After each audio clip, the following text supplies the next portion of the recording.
In this video, we're going to examine the actual weld commands inside of the assembly environment for Autodesk Inventor. Here in the Assembly Weld IAM, I've already completed my preparations, and I'm ready to begin the weldment procedure to weld these components together with actual visual welding commands.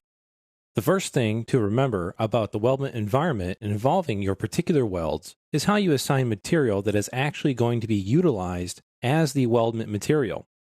You do that if you click on the Welds node on the left-hand side of your screen and choosing Eye Properties. Inside of this box, we have a tab called Weld Bead. If you click on Weld Bead, you can then specify your weld bead appearance to be different materials.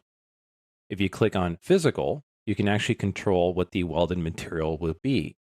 Here you can see it's automatically selected to be welded aluminum 6061. If I close that, now I'm ready to start my welding procedure with aluminum 6061.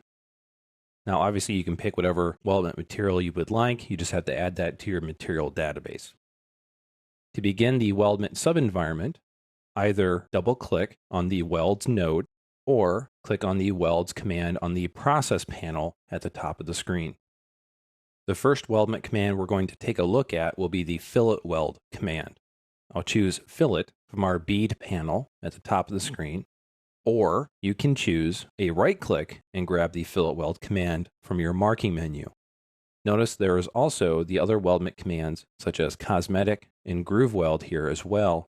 You can also jump to different environments such as preparation and machining. Here I'll choose the fillet option.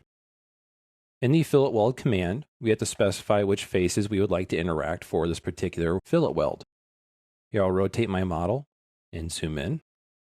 The first selection I'll make will be the cylinder face right here.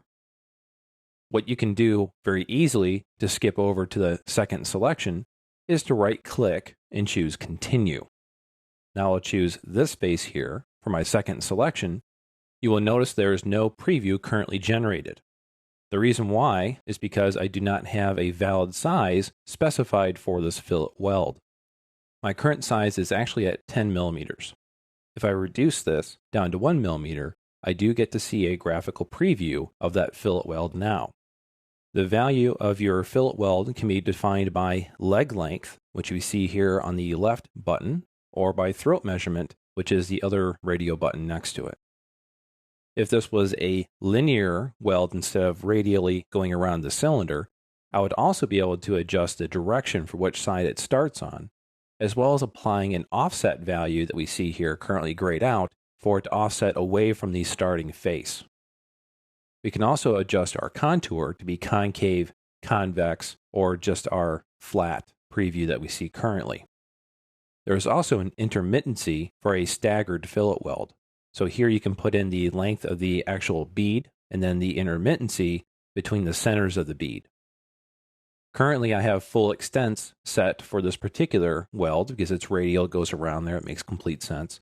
But if I was going to have a linear weld, again I could change the from to extents or the start length adjustment as well. The last thing to check before I apply this weld is if you would like to create a welding symbol inside of this environment. If I check the radio button here for creating a welding symbol, I can link this to my current bead.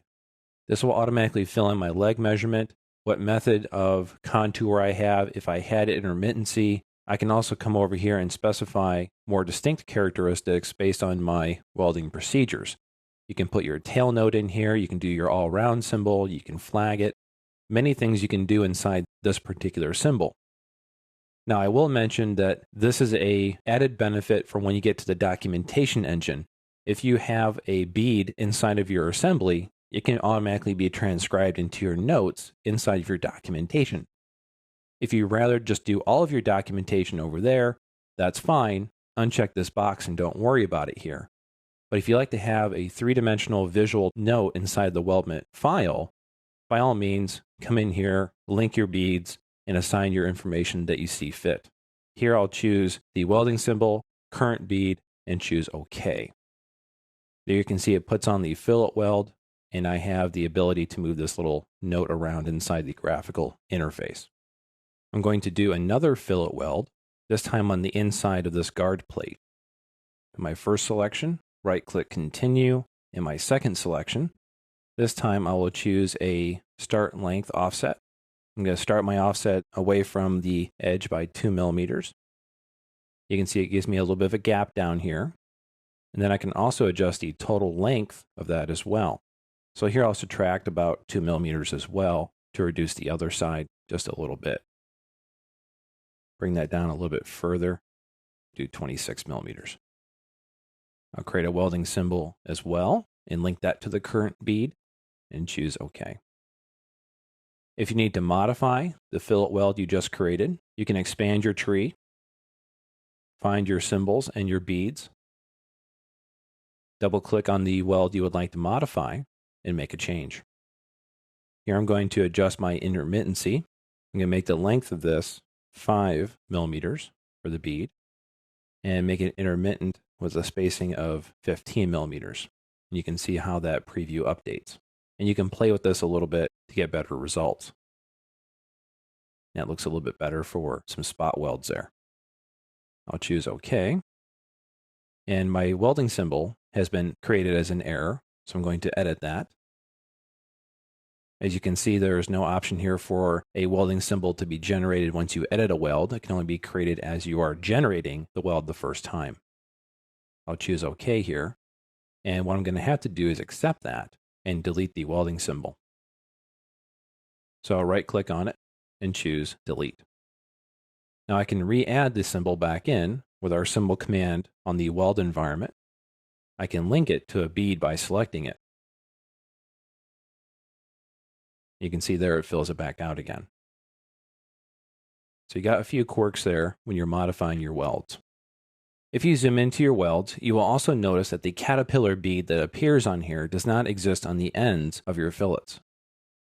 So what you could do is go up here and choose the End Fill option directly beneath the symbol command. And this allows you to select these faces for a more visually appealing look to your welds. You might have to do a little bit of rotation in here to get your faces selected just right, but this really makes a nice tidied up look to your welds, especially if you're doing visual documentation of this environment. So there's our nice caterpillar bead visual appearance there on the side of that fillet weld.